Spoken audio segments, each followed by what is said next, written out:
Magandang araw mga kabakyard. May bago tayong alaga na ilagyan natin ng food. Natin siyang nilagyan ito ng tali para masanay siya sa pag nilagay natin siya sa cording area, hindi siya maninibago at saka may stress. So itong alaga ko na nilagyan natin ng tali is 4 months old. Nilagyan natin siya ng mahigit 1 week para sa hindi siya manibago sa ating paglagay sa ating tali sa cording. So, ngayong araw susubukan natin siya na ilagay natin sa tali para hindi siya manibago na lalagyan natin. Maraming salamat.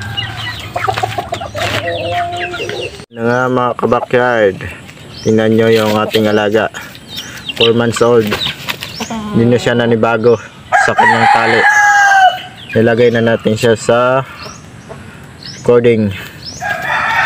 Ayan, tingnan nyo naman sa ginawa natin na paglalagay ng tali sa kanya ng 1 week. Ayan. Ganyan lang yung ginagawa natin sa ating alagang stag para hindi sila may stress at saka kahila ng kanilang paa, para hindi napilayan. Ganyan lang tayo gumawa sa ating mga alaga.